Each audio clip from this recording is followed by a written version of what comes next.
Vamos abrir no Evangelho de Lucas, capítulo 11.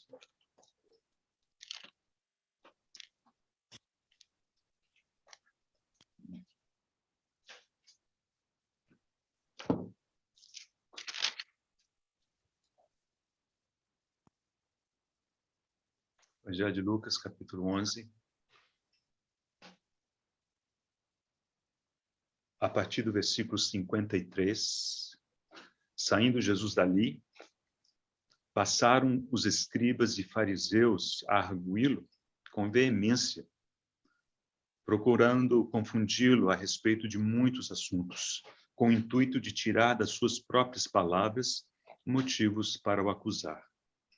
Posto que miríades de pessoas se aglomeraram, a ponto de uns aos outros se atropelarem, passou Jesus a dizer antes de tudo aos seus discípulos: acautelai-vos dos fermentos dos fariseus, que é a hipocrisia.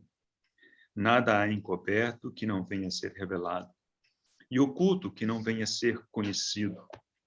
Porque tudo o que dissesses às escuras será ouvido em plena luz. E o que dissesses aos ouvidos no interior da casa será proclamado dos eirados. Digo-vos, pois, amigos meus, não temais os que matam o corpo e, depois disso, nada mais podem fazer. Eu, porém, vos mostrarei a quem deveis temer. Temei aquele que, depois de matar, tem poder para lançar no inferno. Sim, digo-vos, a esse deveis temer. Não se vendem 5 pardais por 2 asses? Entretanto, nenhum deles está em esquecimento diante de Deus. Até os cabelos da vossa cabeça estão todos contados. Não temais, bem mais valeis do que muitos pardais. E agora o versículo 13. Nesse ponto, um homem que estava no meio da multidão lhe falou: Mestre, ordena meu irmão que reparta comigo a herança. Mas Jesus lhe respondeu: Homem, quem me constituiu juiz ou partidor entre vós? Então lhes recomendou: Tende cuidado e guardai-vos de toda e qualquer avareza, porque a vida de um homem não consiste na abundância dos bens que ele possui. Nós continuaremos a leitura depois. Senhor, nós damos graças a Ti, Senhor, pelo tempo diante da Tua mesa, pelo tempo em que, pelo Teu Espírito, o Senhor nos lembrou da Tua bendita pessoa, da Tua obra completa, da Tua obra consumada, na qual, Senhor, nós descansamos e por meio da qual, Senhor, nós nos apresentamos em confiança, com alegria, com intrepidez diante do Pai. Não, agora, Senhor, ao abrirmos a Tua palavra, pedimos pelo Teu Espírito, o Senhor nos conduza, seja no falar, seja no ouvir, e principalmente, Senhor, no responder à Tua voz. Que a Tua palavra, Senhor, produza o efeito para o qual o Senhor a determinou nessa noite, para a glória do Teu santo nome. Em nome de Jesus, Senhor. Amém. Amém. Bom, irmãos, o personagem de hoje é esse homem de quem nós não conhecemos o nome, mas que de forma tão abrupta e ousada, né, se apresentou ao Senhor pedindo que o Senhor repartisse, pedisse para que o irmão repartisse a herança. Antes de entrarmos na história propriamente desse homem e do muito que o Senhor nos ensinou por meio dessa oportunidade, vamos fazer um apanhado, vamos olhar alguns aspectos de contexto. Já li alguns textos anteriores, né, a esse do versículo 13, para nos dar um contexto também. Então, vamos gastar algum tempo considerando ali, entendermos em que momento da história isso aconteceu, né, e olharmos para o Senhor para entendermos dele a sua mensagem para nós essa noite. Muito bem, começamos localizando esse texto no ministério do Senhor. Então, os irmãos percebem que, na sequência que o livro segue, e eu estou me referindo ao livro do irmão Campbell Morgan, o grandioso médico, ele segue mais ou menos a linha cronológica, ou seja, a sequência em que o Senhor encontrou as pessoas ao longo de seu ministério. Okay? E no Evangelho de Lucas, os irmãos lembram que o capítulo 9 é o capítulo que fala da transfiguração. E ainda que Lucas não seja exatamente cronológico, assim como Mateus também não é, né? É claro que existe uma certa sequência de cronologia, de modo que esse evento que acabamos de ler claramente aconteceu depois do evento da transfiguração. Mas para termos uma visão melhor, né, da cronologia, eu quero lembrar os irmãos de algumas observações que a gente faz lá no Evangelho de João. Então, pule comigo rapidinho, só para localizarmos isso aqui no ministério do Senhor. João capítulo 7. Evangelho de João, capítulo 7. O início do capítulo fala do momento em que o Senhor decidiu subir à festa dos tabernáculos, mas o fez de forma não pública, né? Então, os seus irmãos, ele falou, vão vocês, né? E ele ficou para trás, depois ele subiu, provavelmente com alguns de seus discípulos, né? Essa ida para a festa dos tabernáculos, né, ela coincide com a descida do Senhor do Monte da Transfiguração. Então, o Senhor desceu do Monte da Transfiguração, teve aquele evento no vale, e dali ele seguiu passando por Samaria, subindo em direção a Jerusalém para essa festa, né? Então, o versículo 10 do capítulo 7 diz, mas depois que seus irmãos subiram para a festa, então subiu ele também, não publicamente, mas em oculto. Então, essa aqui é uma marca importante, né, para a gente localizar ou sincronizar os evangelhos sinóticos com o evangelho de João, porque o evangelho de João não explicitamente fala da transfiguração. Okay? Mas então, assim, para sincronizá-los, então, capítulo 17 de Mateus, capítulo 9 de Lucas, eles ocorreram logo antes desse evento da subida do Senhor para a festa dos tabernáculos. Do ponto de vista do calendário, né, a festa dos tabernáculos, ela ocorre entre os meses de setembro e outubro. Okay? Então, lembra desse momento do calendário. Agora, os irmãos passarem algumas páginas ainda no Evangelho de João, mas no capítulo 10. No versículo 22, há uma referência a uma outra festa. É a festa da dedicação. Celebrava-se em Jerusalém a festa da dedicação. Era inverno.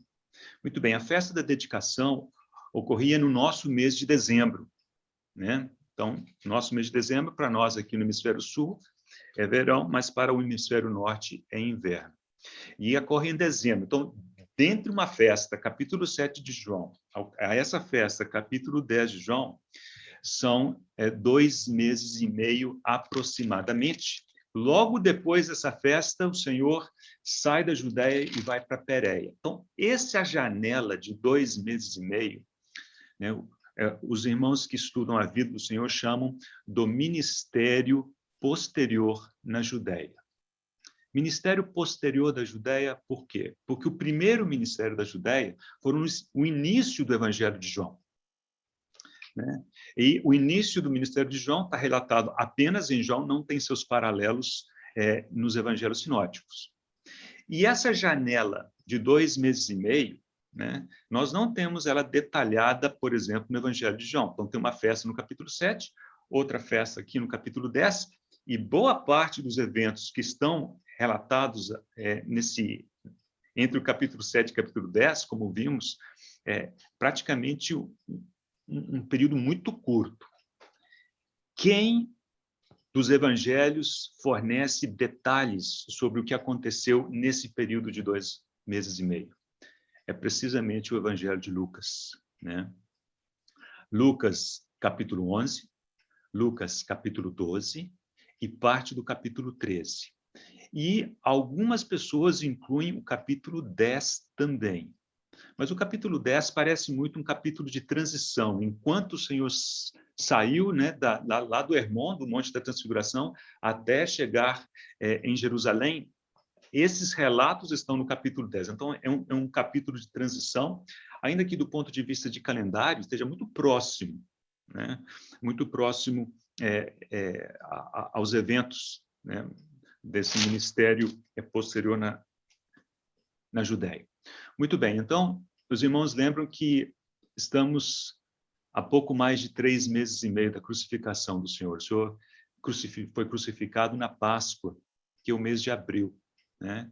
Então, o texto que lemos em Lucas capítulo 11 e 12, para lá nós regressamos agora, são eventos que ocorreram ali entre o capítulo 7 e o capítulo 10 do Evangelho de João, no que se chama de ministério posterior na Judéia, de modo que entende-se que isso que aconteceu aqui aconteceu na Judéia, e o Senhor está há 3 meses e meio, talvez um pouquinho mais, de morrer por nós. Okay? Muito bem. Capítulo 11 conta uma história que nós não lemos, nem vamos ler, que o Senhor foi convidado por um fariseu para uma refeição. Os estudiosos acham que foi o café da manhã, e os estudiosos dizem que boa parte do capítulo 11 e o capítulo 12, tudo aconteceu no mesmo dia. Muito bem. Mas o que aconteceu de interessante nessa visita do Senhor à casa do fariseu é que o Senhor entrou e foi direto reclinar-se à mesa. E o fariseu ficou olhando assim, mas como é que é essa história? Você não se lava? Né?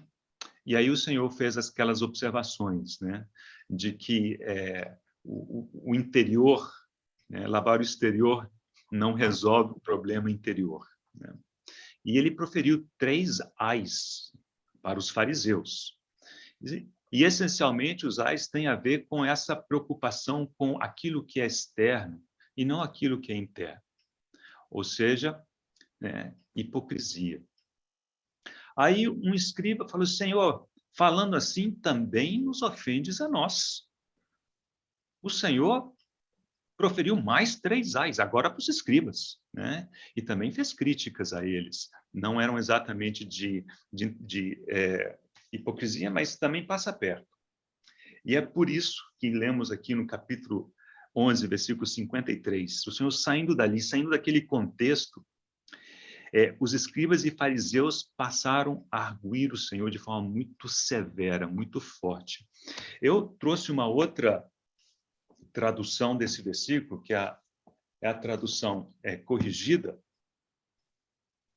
que está mais próximo do que alguns estudiosos entendem ser o significado mais fiel, né, do texto.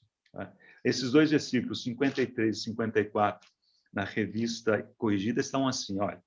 E dizendo-lhes isso, começaram os escribas e os fariseus a apertá-lo fortemente. E os estudiosos dizem que isso é uma ação física. Então, houve um aperto físico, o pessoal começou a pressionar o Senhor fisicamente, foi fisicamente violento. Essa é a interpretação de vários irmãos. E ao fazê-lo falar acerca de muitas coisas, armando-lhe ciladas, a fim de apanharem da sua boca alguma coisa para o acusarem. Há um irmão que escreveu uma biografia muito famosa da vida do Senhor. Esse irmão tem o sobrenome Farrer. E ele diz que, excluída a crucificação, esse evento foi o fisicamente mais violento que o Senhor enfrentou em todo o seu ministério. Como é que o Senhor saiu desse momento? A gente não sabe.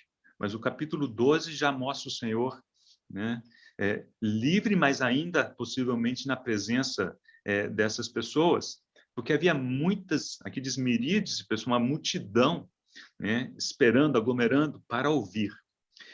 E o que é a primeira coisa que o Senhor diz a eles? Acautelai-vos do fermento dos fariseus, que é a hipocrisia. Então, era o debate, era o embate que ele acabava de ter, né, com os fariseus e os escribas. E o Senhor, então, se volta para a multidão, os discípulos estavam com ele. Ele disse, olha, atenção, cuidado, acautelai-vos do fermento dos fariseus, que é a hipocrisia. E aqui o Senhor fala de 4 coisas, né, das quais eu vou mencionar as primeiras 3, a última, que é o testemunho, eu não vou falar dele, é um outro assunto. E ele começa assim, versículo 2. Primeira coisa, não há nada encoberto que não venha a ser revelado, e oculto que não venha a ser conhecido. Porque tudo que dissestes às escuras será ouvido em plena luz, e o que dissestes aos ouvidos no interior da casa será proclamado dos eirados. Nessa palavra, o Senhor estava procurando trazer àquelas pessoas uma consciência da presença de Deus, de que Deus tudo vê e tudo ouve, e que um dia teremos que prestar contas. Então, quando o Senhor disse, acautelai-vos do fermento, ele logo diz isso. Ó, não há nada que se faça oculto que não venha a ser revelado. Nada que tenha sido dito oculto não virá a ser conhecido. Então, essa é a primeira coisa. Consciência de Deus. Segunda coisa, versículo 4. Digo-vos, pois, amigos meus, não temais os que matam o corpo e depois disso nada mais podem fazer. Ou seja, não temais aos homens. É tão bonito ver como o Senhor entende claramente que a morte física não é o fim. Para quem a morte física é o fim, essa frase não faria sentido, porque depois os que matam o corpo não tem mais nada. Mas o Senhor diz, matam o corpo e depois disso nada mais podem fazer. Ou seja, existe um depois disso, mesmo depois da morte física, né? Aí ele continua o versículo 5 dizendo, eu, porém, vos mostrarei a quem deveis temer. Temei aquele que, depois de matar, tem poder para lançar no inferno. Sim, digo-vos, a esse deveis temer. Então, a segunda coisa que o Senhor estabeleceu com aquela multidão foi o temor a Deus. Então, em primeiro lugar, aquela consciência de Deus. Deus tudo vê, tudo sabe. E nós vamos prestar contas. A segunda coisa, nós devemos temer a Deus. Não devemos temer o homem. Pior pode acontecer do ponto de vista do homem é matar o nosso corpo, né? E a terceira coisa, a partir do versículo 6. Não se vendem 5 pardais por 2 asses? Entretanto, nenhum deles está em esquecimento diante de Deus. Até os cabelos da vossa cabeça estão todos contados. Não temais, bem mais valeis do que muitos pardais. Há uma frase no Evangelho de Mateus que é praticamente idêntica a esse início do versículo 6, mas lá diz assim, não se vendem 2 pardais por 1 asse? E aqui diz, não se vendem 5 pardais por 2 asses? Alguém pensa, 1 asse compra 2 pardais, 2 asses compram 4 pardais. Aqui são 5.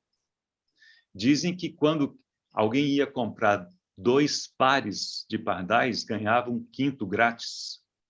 Então, esse negócio de pague 2, leve 3, existe desde a época do Senhor, né? Esse quinto pardal era gratuito, indicando que realmente era um passarinho de nenhum valor comercial muito pequeno. Em Mateus, diz 2 pardais por 1 asse, já dá toda a impressão de ser um pássaro que não é caro, é barato, sem importância. E aqui ainda temos um que é grátis. E aqui diz, entretanto, nenhum deles, nem o quinto, nem aquele que foi grátis. Talvez ninguém desse muita atenção para ele, nem esse está em esquecimento diante de Deus. De modo que a terceira coisa que o Senhor estabeleceu naquele contexto, perante a multidão, perante seus discípulos, é que Deus nos conhece e cuida de nós. Então, lembrando, primeiro, a consciência de Deus. Segundo, temor a Deus. E o terceiro, que Deus cuida de nós. Irmãos, se pararmos para pensar, essa é a única maneira de corretamente evitarmos a hipocrisia. Porque os hipócritas acham que é possível dizer, pensar e fazer coisas perante os homens sem a consciência de Deus, sem que Deus saiba, né? E fazem isso porque não temem a Deus. E possivelmente porque eles não sabem o quanto Deus, né, se preocupa conosco. Então, antes de entrarmos no versículo 13, só mais uma observação que eu acho assim tão bonita, porque diz o versículo 5, ao final, diz: sim, digo-vos, a esse deveis temer. E o versículo 7 termina: não temais. Então, irmãos, se nós temermos a Deus, nós não temeremos pela nossa vida. Nós não temeremos pelo nosso sustento. Nós não temeremos pelo nosso cuidado. Nós não temeremos com aquilo que haveremos de comer, aquilo que haveremos de beber, aquilo que haveremos de vestir. Nós não temeremos com o futuro. Mas para não temermos, devemos temer a Deus. Muito bem. Depois o Senhor fala de testemunho, de confissão, mas isso é outro assunto. Curiosamente, todos esses assuntos voltam a acontecer no final do capítulo 12, os irmãos podem fazer esse paralelo depois, né? E no meio dessa mega mensagem, aparece nosso personagem de hoje, esse homem, que do nada interrompeu o Senhor e falou como se estivesse dando ordens ao Senhor. Mestre, ordena a meu irmão que reparta comigo a herança. Bom, eu não sei se eu tivesse que dar um adjetivo para esse sujeito, né? A única coisa que vem à minha cabeça é aquela expressão que a gente usa no cotidiano. Sabe quando a gente fala assim, pô, o cara é sem noção? Para mim, esse é um cara sem noção. Interrompeu quando não devia, falou o que não devia, o tom de voz não está correto, e como se não bastasse isso tudo, está preocupado consigo mesmo, está preocupado com o fato de o irmão não de repartir a herança com ele. Nós não temos, pelo texto, nenhuma razão para achar que ele estava certo, o irmão errado, ou vice-versa. Nós não sabemos, né? É possível que ele estivesse correto, né? Ele estava tão confiante, né, de que ele estava correto, que ele foi apresentar seu pleito ao Senhor, mas o pleito foi: ordena, né, ao meu irmão que reparta comigo a herança. A lei judaica previa várias situações nas quais que era necessário repartir a herança, né? Mas algumas situações talvez não fossem cobertas e essas precisavam ser decididas, né, pela tradição, e aí normalmente eram os rabinos que faziam isso, ou os escribas, e possivelmente esse homem sem noção via no Senhor alguém com essas características. Foi ao Senhor e colocou esse pleito, né? O irmão Campo Morgan levanta uma hipótese. Se é ou se não é, deixe isso com os irmãos. Ele diz que a lei judaica, no caso de um homem com duas esposas, proibia que ele deixasse, né, toda a herança para o filho da esposa amada. Ele não podia fazer isso, né? Ele era obrigado a repartir a sua herança entre os filhos das duas esposas. Então, o irmão Campo Morgan, ele conjectura que talvez fosse o caso desse homem, mas nós não sabemos. Também não sabemos se o irmão dele estava presente. Talvez estivesse, Provavelmente não.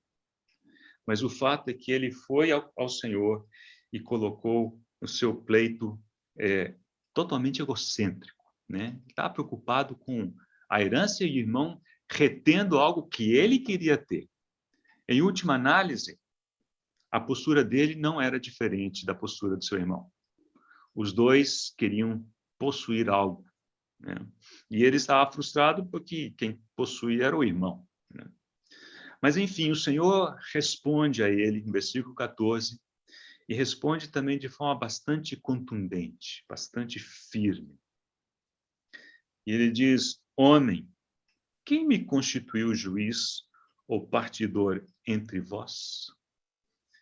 E esse vocativo homem, que aliás não é comum da parte do Senhor, irmão Campbell Morgan conjectura também que o Senhor deve ter olhado para aquele indivíduo, achando que ele está vivendo uma vida tão baixa, tão sub-humana, preocupada com questões materiais.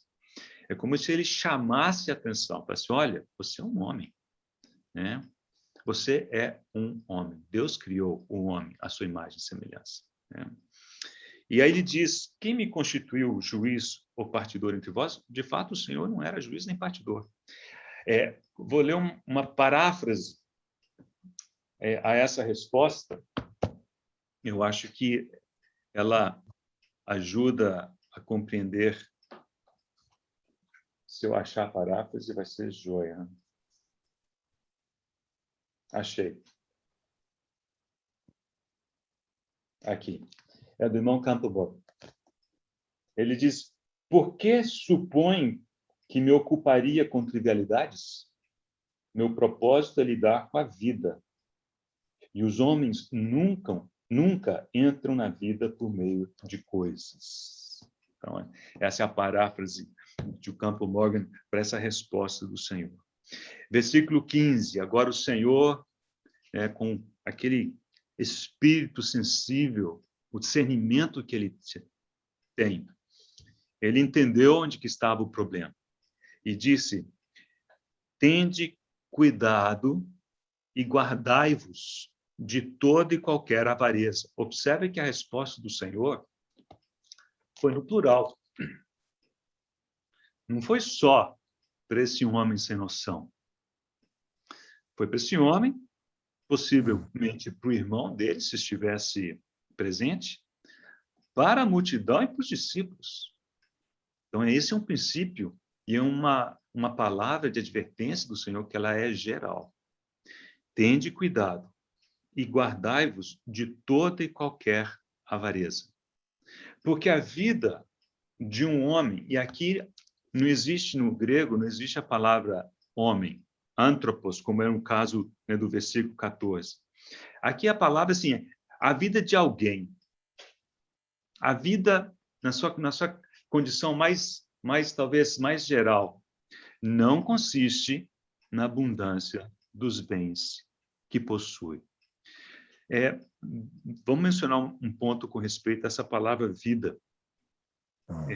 O grego tem várias palavras para vida. Uma é essa, outra vai aparecer daqui a pouquinho. E essa palavra vida, zoe, é a mesma palavra utilizada quando o Senhor falava de vida eterna, usava essa palavra, né? Quando Paulo disse, por exemplo, que a nossa vida está oculta em Cristo, Cristo, que é a nossa vida, é sempre zoe. E a ideia não é a vida biológica, não é sequer a nossa vida no sentido mais básico de necessidades fundamentais. É o princípio de vida pelo qual nos movemos. Então, o Senhor disse, esse princípio de vida de alguém, ou da personalidade, não consiste na abundância dos bens que se possui. Então, o Senhor pôs o dedo numa ferida muito comum. A gente tende a imaginar que as coisas têm muito impacto na nossa vida, né? Uma grande influência, só se for ruim. Mas o fato é que o Senhor disse que a vida, a essência não consiste na abundância dos bens que se possui. E lhes proferiu uma parábola. Então, aqui o Senhor vai apresentar uma parábola. E antes de lermos a parábola e considerarmos um pouco do que está ali, que é uma parábola muito interessante, muito importante, nós vamos ler e nós vamos ver que o Senhor trata de princípios gerais. O que o Senhor disse aplica-se a você, aplica-se a mim. Né? Como é que cada um vai reagir a esses princípios? Aí é individual. Aí cada um tem que ir diante do Senhor e entender como deve proceder. Né? De modo que não vou fazer nenhum tipo de apologia ou para um lado ou para o outro, mas precisamos ouvir as palavras do Senhor e entender o que Ele disse. E perceber, não podemos nos esconder atrás de, isso aqui não é bem assim, isso aqui não é assim para mim. Né? Observe as palavras do Senhor, não dão muita margem a esse tipo de argumento. Então, vamos à parábola. Diz: o campo de um homem rico produziu com abundância. E arrazoava consigo mesmo, dizendo: que farei? Pois não tenho onde recolher os meus frutos. Então, vamos considerar esse ponto por enquanto. Observe que esses 2 versículos de início, o Senhor colocou um contexto. O contexto é de um homem rico, e o campo dele produziu com abundância, e ele começou a pensar, assim, muito bem, eu tive esse fruto, eu não tenho onde colocar. Né? Até esse ponto, não há qualquer tipo de crítica. Né? Não há uma crítica ao homem ser rico, não há uma crítica a ele ter frutos em abundância. Também não existe a possibilidade de dizer, não, ele fez isso, ou adquiriu esses bens de forma ilícita. Isso não está em jogo aqui. Até porque ele está respondendo àquele homem sem noção, e ele está dizendo assim, olha, cuidai, acautelai-vos de qualquer avareza. Então, o Senhor está lidando com essa questão, a questão da avareza. Né? E a questão da avareza não tem a ver se a maneira com que se adquire algo é lícita ou ilícita, isso é outra questão. Então, o que temos aqui é esse cenário. Um homem rico, o campo dele produziu com abundância, até aqui tudo bem, é bênção de Deus, e ele percebeu o seguinte, que ele não tinha onde guardar esses frutos adicionais que tinha. Agora, os próximos versículos revelam o problema desse homem, porque até agora não tem problema nenhum. O problema aparece agora. E disse, ele consigo mesmo, farei isto, destruirei os meus celeiros, reconstruí-los-ei maiores, e aí recolherei todo o meu produto e todos os meus bens. Então direi à minha alma, tens em depósito muitos bens para muitos anos. Descansa, come, bebe e regala-te. E aí temos esse rico tolo, né? Rico insensato. Esse é o nome da parábola em inglês. Né? Então, qualquer pessoa, se fala assim em inglês, é the rich fool, né? É o rico insensato. Ele fala assim, tem uma ideia. Já que não cabe, bom, se não cabe é porque já estava lotado, ele já tinha recursos mais do que suficientes para a sua subsistência. Aí ele disse, olha, já sei, eu vou destruir o que eu tenho, fazer maiores, eu vou acumular mais ainda, e aí direi à minha alma o que está no versículo 19. Mas antes disso, observe como que está o nível de egocentrismo desse homem.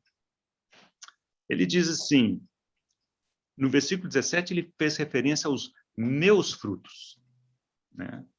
Bem, na verdade, o campo dele produziu fruto pela bênção de Deus. Esses são os frutos, né, da colheita, mas ele diz que eram meus frutos. Depois fala dos meus celeiros. Depois diz meu produto. Depois diz meus bens. E por fim ainda fala minha alma. Em nenhum momento existe qualquer sinal de gratidão a Deus ou de menção a Deus. Esse homem não tinha consciência da presença de Deus. Ele não tinha consciência de que ele um dia teria que prestar contas a Deus. Nem tampouco de que ele devia temer a Deus, né? E talvez ele não percebeu que Deus, apesar de tudo, cuidava dele e o que ele tinha era a bênção de Deus. E ele disse, olha, vou fazer meus celeiros maiores e eu vou colocar tudo ali, então direi à minha alma, tens em depósito muitos bens, o que era uma verdade. Ele tinha muitos bens, para muitos anos. O quê?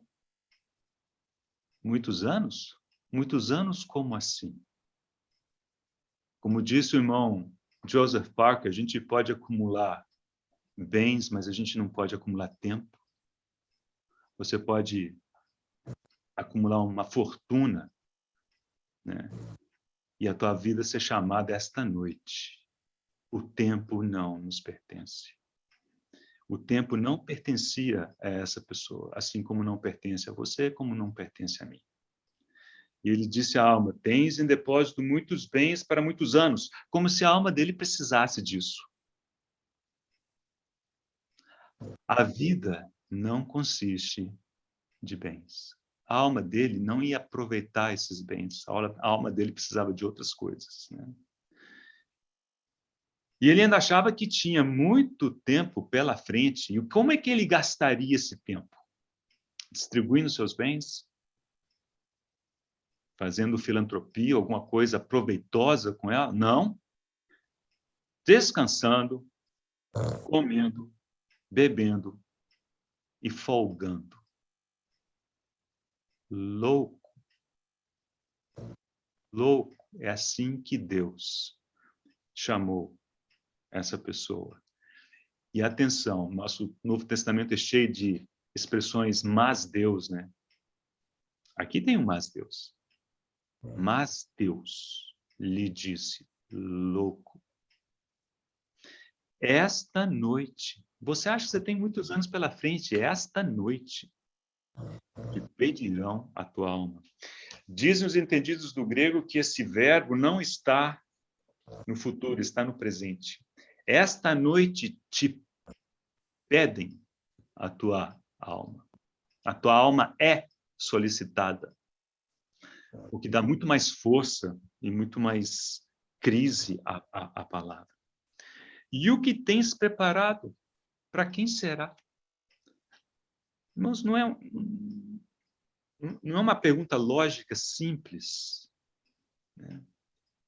Tudo que você fez, tudo que você acumulou, o que será feito disso? Que, abre aspas, desperdício, fecha aspas. O que fazer com aquilo? E aí o Senhor diz no versículo 21, assim é o que entesoura para si mesmo e não é rico para com Deus. Então temos, por um lado, a questão do entesourar para si mesmo, acumular para si, e como esse homem, ele já era rico, ele já não tinha onde colocar as coisas, ainda tinha mais, e lá vai ele, né, expandiu seus celeiros para juntar mais ainda. Louco, para quê? Esta noite te pedem a tua alma, e o que tens, para quem será?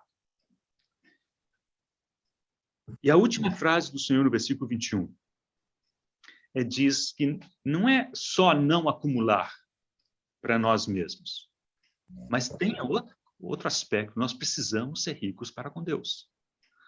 O que é, para mim, irmãos, uma frase, não fosse o Senhor quem disse isso, acho que nenhum homem imaginaria dizer isso, que nós podemos ser ricos, ou alguma coisa parecida, ou menos, uns para com os outros, né?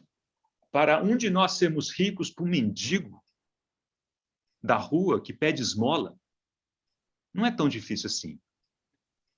Mas esse texto diz que nós devemos ser ricos para com Deus. Irmãos, existe essa possibilidade.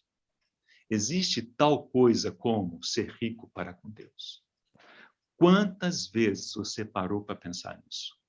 Quantas vezes eu parei para pensar nisso? Né? A gente pensa onde é que nós vamos colocar o próximo investimento, né? Mas precisamos ir aos pés do Senhor. Senhor, eu quero ser rico para contigo. Como é que eu faço? E o Senhor, e nós vamos ler alguns versículos a mais, ele nos dá dicas, ele nos diz como, né? Mas antes de entrarmos no versículo 22, e aqui vale a pena fazer a seguinte observação, aí no versículo 22, o Senhor parece que retoma o ensinamento que ele vinha ministrando às multidões, né? Agora com uma tonalidade, né, digamos, influenciada por a conversa com esse homem sem noção. Mas a resposta a esse homem terminou no versículo 21. Agora, não pegue e diz, esse 21 então é para aquele homem sem noção. Nós somos assim, irmãos. Nós precisamos tomar esse versículo e dizer, eu quero isso para mim. Eu preciso ser rico para com Deus. Eu quero ser rico para com Deus. Bom, antes da gente entrar no versículo 22, vamos ler alguns poucos textos em outros pontos da Bíblia, lembrando que esse assunto de finanças é muito comum, né? O irmão Dedé falou conosco um tempo atrás e ele passeou por muitos textos, né? Então, vamos ver apenas em três lugares. O primeiro está no livro de Provérbios, no capítulo 1. Vamos ver 2 versículos ali. Provérbios, capítulo 1. E aqui eu tenho uma tradução alternativa que é a corrigida. Ok, aqui? Muito bem. Versículo 19. Tal é a sorte de todo ganancioso. Isso diz respeito ao que antecede, mas isso está um pouco fora do nosso escopo. Então, depois os irmãos veem. Mas logo depois diz, e este espírito de ganância tira a vida de quem o possui. Atenção. Ganância não é alguma coisa que, não, se você tiver, você podia fazer melhor, mas é inerte. Não é inerte, não. Ele tira a vida, ele é capaz de destruir a vida de quem o possui. Versículo 32 desse capítulo de Provérbios 1. Os nécios são mortos por seu desvio, e aos loucos a sua impressão de bem-estar os leva à perdição. Não parece muito com o homem da parábola? Aos loucos, a sua impressão de bem-estar, impressão, ele achava que estava bem, os leva à perdição. A tradução revista e corrigida diz, a prosperidade dos loucos os destruirá. Fortes palavras, irmãos, fortes palavras. Hebreus, capítulo 13.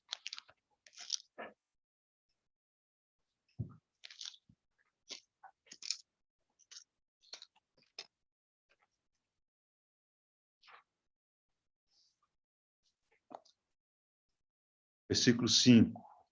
Seja a vossa vida sem avareza. Foi o que o Senhor disse ao homem sem noção. E a nós, os discípulos, é aquela multidão, que aquela palavra é uma palavra geral. Contentai-vos com as coisas que tendes. Contentai-vos com as coisas que tendes.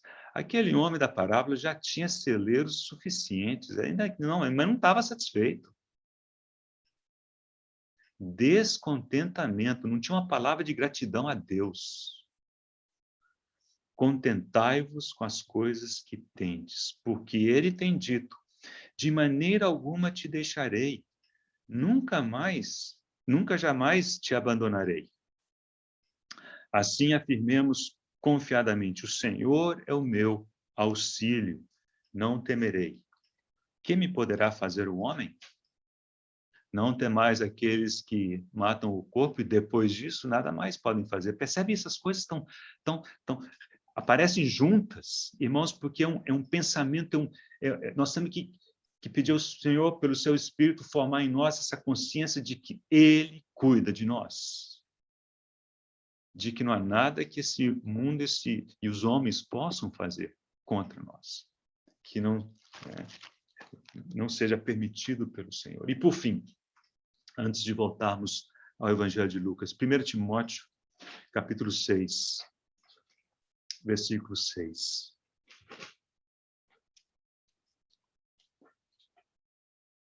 Você que procura uma boa aplicação lucrativa, veja o que diz o versículo 6.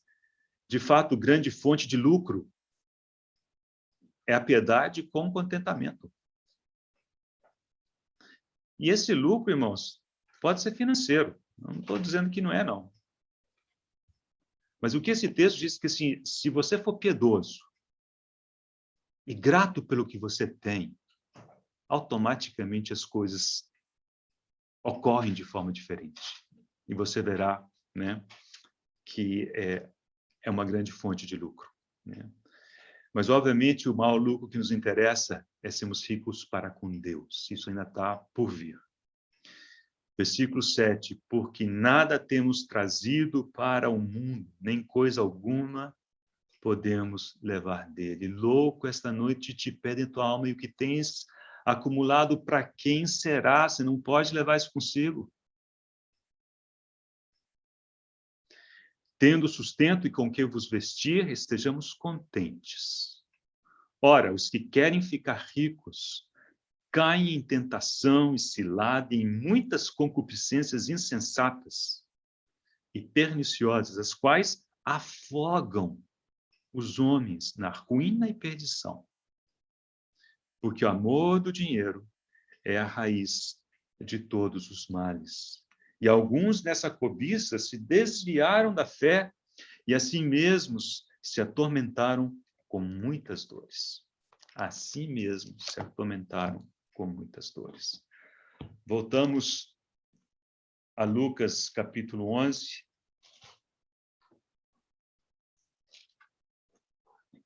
E antes de lermos uma palavra do Senhor tão bonita, é um refrigério. Deixa eu fazer um par de considerações. A primeira consideração é que, irmãos, a gente tem uma certa consciência ou impressão da iminência da volta do Senhor. E a gente fala isso.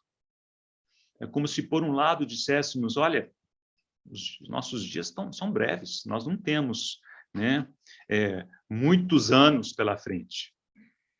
Isso é por um lado. E por outro lado, o quê? Continuamos acumulando, alargando os nossos celeiros. Eu não vou falar de uma coisa nem outra. Cada um tem que ir ao Senhor e pedir que Ele sonhe o nosso coração, né? E veja, e nos dê uma posição que seja adequada, que seja coerente, né?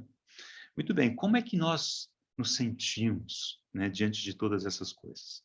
Que tipo de sentimento isso provoca em nós, né? De tudo, né? Talvez frustração, insegurança, ansiedade, incerteza do futuro. Deixa eu ler uma frase. Essa frase foi dita pelo Trench. Trench é um irmão que tem um par de livros muito conhecidos, aí, um sobre parábolas e um sobre os milagres do Senhor. E essa frase ele utiliza como introdução para esse texto que nós vamos começar a ler agora, né? Que é o equivalente a Mateus capítulo 6. Ele diz que essas palavras do Senhor são o melhor antídoto contra todo sentimento de ansiedade sobre o futuro. Você está procurando algum antídoto contra a ansiedade do futuro? Então, atenção para as palavras do Senhor. Versículo 22. A seguir, dirigiu-se Jesus a seus discípulos, dizendo: por isso eu vos advirto, não andeis ansiosos pela vossa vida. E agora, essa vida, essa palavra já não é a mesma. Agora é aquela vida mais básica. A vida mais é a física, é a mental, não é aquele princípio de vida. É aquela vida, o Senhor desceu e falou assim, não, olha, vamos no básico. E o Senhor vai dizer o seguinte, Deus cuida de nós. Não andeis ansiosos pela vossa vida, quanto ao que haveis de comer, nem pelo vosso corpo, quanto ao que haveis de vestir. Porque a vida é mais do que o alimento, e o corpo mais do que as vestes. Observai. Observai. Às vezes nos falta isso, né, irmãos? A gente vai pensando, né? E na hora que a gente resolve observar, você faz o quê? Você abre aqueles grafiquinhos lá da Bolsa de Valores, eu não sei o que os irmãos olham. Observai os corvos, né? Os quais não semeiam, nem ceifam, nem têm despensa, nem celeiros, como aquele homem da parábola. Todavia, Deus os sustenta. Quanto mais valeis do que as aves? Qual de vós, por ansioso que esteja, pode acrescentar um côvado ao curso da sua vida? Se, portanto, nada podeis fazer quanto às coisas mínimas, por que andais ansiosos pelas outras? Observai, mais uma vez, observai, preste atenção. Os lírios, eles não fiam nem tecem. Eu, contudo, vos afirmo que nem Salomão, em toda sua glória, se vestiu como qualquer deles. Ora, se Deus veste assim a erva que hoje está no campo e amanhã é lançada no forno, quanto mais, tratando-se de vós, homens de pequena fé? Não andeis, pois, a indagar o que haveis de comer ou beber. E agora, olha a expressão, não vos entregueis a inquietações. Né? Não vos entregueis a inquietações. É como se a gente se entregasse às inquietações, e aí a inquietação nos leva para onde ela bem entender, para cima, para baixo. E essa palavra do entregar é o que é utilizada para um navio que é, né, arremessado para cima e para baixo pelas ondas. Né? Às vezes a gente se sente desse jeito. Ele diz, não se entregue a isso. Não se inquiete, não se entregue à inquietação. Uma vez que você se entrega à inquietação, a inquietação se encarrega de fazer o resto. E aí você não sai do buraco. Né? Não vos entregueis a inquietações. Atenção agora, porque os gentios de todo o mundo é que procuram estas coisas. Ou seja, essa atitude, irmãos, é uma atitude super, hiper, mega comum. Qualquer lugar que você vai encontrar pessoas desse jeito. Eu tenho certeza que você já passou pela seguinte experiência. Você saiu de casa, na época que a gente saía de casa, estava tranquilo, estava feliz, estava sossegado, né? Feliz com a saúde, feliz com o carro, feliz com a família, feliz com o salário. Aí você vai, dependendo de com quem que você encontrar, e fala uma coisa, fala outra, fala não sei o quê.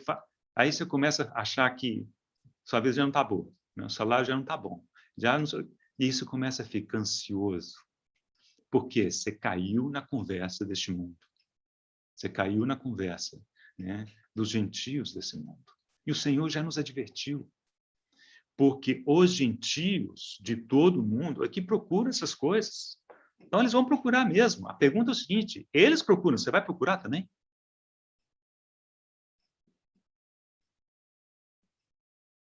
Não ameis o mundo, nem as coisas que há no mundo. Porque tudo que há no mundo, concupiscência da carne, concupiscência dos olhos e a soberba da vida, não procedem do Pai, mas procedem do mundo. Né? E aí diz, mas vosso Pai sabe que necessitais delas. Você não precisa procurar, porque Deus já tomou as providências dele. A pergunta é se nós vamos aproveitar e descansar nos braços do Pai.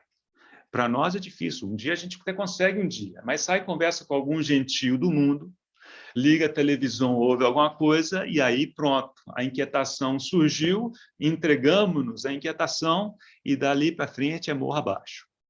Né? Versículo 31, o antídoto: buscai, antes de tudo, o seu reino, e essas coisas vos serão acrescentadas. Não temais, ó pequenino rebanho, porque vosso Pai se agradou em dar-vos o seu reino. Buscai, pois, em primeiro lugar o seu reino. Ao Pai agradou dar-vos o seu reino. Deus nos dará aquilo que nós procurarmos, se isso estiver diante do coração dele, se for alguma coisa do coração de Deus. Então, assim, olha, busque o reino de Deus, e Deus vai te dar esse reino. Não é busque o reino de Deus e você se vire para conseguir esse reino. Não. Buscai, pois, em primeiro lugar, o seu reino. E depois ele diz, porque agradou ao Pai dar-vos o seu reino. Agora, versículo 33. Vendei os vossos bens e dai esmola. Fazei para vós outros bolsas que não desgastem, tesouro inextinguível nos céus, onde não chega o ladrão, nem a traça consome. Irmãos, vivemos um dia em que a traça e o ladrão, eles vêm pela internet, né? Eles entram pela internet, são os hackers, vai pelo celular, não tem nada seguro hoje, nada. Nada. E o que temos, é claro que está sujeito a ser levado por outra pessoa. Isso aí o Senhor já nos disse, não tem nenhuma novidade, né? Se perdemos, perdemos, né? Mas o Senhor nos diz o seguinte, olha, tem um lugar, tem um investimento que você pode fazer que não tem erro. Porque lá não chega ladrão, não chega traça, a ferrugem não corrói, né? E a bolsa não desgasta, a bolsa não cai, né? A bolsa de valores só para cima. É assim que nós somos ricos para com Deus, investindo naquilo que é do reino de Deus. E aqui o Senhor nos dá uma dica. Observe que o Senhor estava corrigindo, quando falou com aquele homem sem noção, ele estava corrigindo o problema da avareza. Certa vez o Senhor teve que corrigir quem nós chamamos do jovem rico também, né? E disse exatamente isso, vende tudo que tens, dá aos pobres e terás um tesouro no céu. Isso é um princípio, irmãos. Isso é um princípio. Agora, como é que cada um, né, vai gerenciar esse princípio? Aí isso não é geral, isso é cada um tem que ir diante do Senhor e entender como prosseguir. Mas nós temos que fazer isso. Ou será que nós achamos que nós temos muitos anos pela frente? Né? O Senhor volta breve. Ou talvez nós teremos que encontrá-lo breve. Nós não sabemos. Né? Mas o Senhor, lembre-se que começou. O Senhor teve que trazer a consciência da presença de Deus, o temor de Deus, do cuidado de Deus, àquelas pessoas, antes de proferir essas palavras. E por fim, irmãos, esse versículo 34. Porque onde está o vosso tesouro, aí estará também vosso coração. E aqui essa frase é tão impressionante, porque talvez nós tivéssemos a impressão de ser o contrário, né? De onde estiver meu coração, então ali onde eu vou fazer um investimento. O Senhor diz o seguinte, olha, observa onde que você põe seu tesouro, o seu coração vai correr atrás disso. Então, cuidado. Se você colocar seu tesouro nas coisas de Deus, nas coisas do reino, ali estará seu coração. Né? Mas se o seu tesouro estiver nos celeiros, na sua preocupação, o que você faz com aquilo tudo? Né? Aquele homem rico da parábola já tinha suficiente. Eu não lembro que irmão que disse isso. Talvez tenha sido Joseph Park, que disse o seguinte, que se aquele homem tivesse o costume de dar, ele não precisaria fazer maiores os celeiros, ele teria espaço para recolher o novo fruto. Mas ele precisava dar. Né? Dai e dar-se-vos-á. Irmãos, Deus nunca vai ficar lhe devendo nada. Pensa bem, tudo que temos é dele. Ou você acha que se eu der isso para Deus, eu vou ficar mais pobre, Deus vai ficar mais rico. Você acha assim? Então, passou da hora de irmos ao Senhor e pedir que o Senhor mude a nossa maneira de ver, nossa maneira de agir. Ele é poderoso. Ele é capaz de lidar com todas as coisas que nós não somos capazes de lidar. Mas nós precisamos chegar ao Senhor e dizer, Senhor, toma. Nós precisamos aprender a entregar em confiança, né? Pedir direção, né? E que o Senhor nos conduza. Irmãos, eu sei que é uma palavra muito difícil sobre muitos aspectos, né? Mas que o Senhor dê o tom certo a essa palavra no coração de cada um. E lembre-se que isso é muito pessoal. Existem princípios que são gerais, e o Senhor os colocou, mas como executar, como instanciar isso no nosso dia a dia, aí é de cada um. Cada um tem que fazer esse exercício e ir ao Senhor, né? E ao invés de preocupar como aquele homem sem noção em, Senhor, manda que meu irmão reparta comigo a herança. Ou, Senhor, intervém nesse governo para que aumente meu salário de uma vez por todas. Irmãos, vamos ao Senhor, o Senhor cuida de nós, o Senhor sabe, né? E vamos aprender a fazer os melhores investimentos, né? Fazemos o nosso tesouro lá no céu e aprendermos a ser ricos para com Deus. Irmãos, acho que essa é um bom pedido, né, a ser feito ao Senhor. Ensina-nos, Senhor, a ser rico para com Deus. Que o Senhor nos abençoe, que pelo seu Espírito essa palavra alcance o que tem que alcançar e que ganhe, né, o Senhor ganhe em nós o que Ele tem e deseja ganhar. Senhor, nós encomendamos essa palavra a Ti, Senhor, tão difícil para nós sobre tantos aspectos. Desejamos que o Senhor reine. Desejamos que o nosso caminhar seja agradável, aceitável a Ti, sem avareza. Amém. Nosso coração totalmente focado no Senhor. Senhor, sabendo que em nenhum momento o Senhor falou de quantidade. Podemos ser avarentos no pouco, podemos ser avarentos no muito. Senhor, pedimos graça e que o Senhor nos ensine. E, Senhor, que naquele que estivermos diante de Ti, nós não tenhamos de que nos envergonhar. Amém. Ensina-nos, Senhor, a sermos ricos para contigo. E glorifica o Santo Nome. É em nome de Jesus, Senhor. Amém. Amém, Senhor.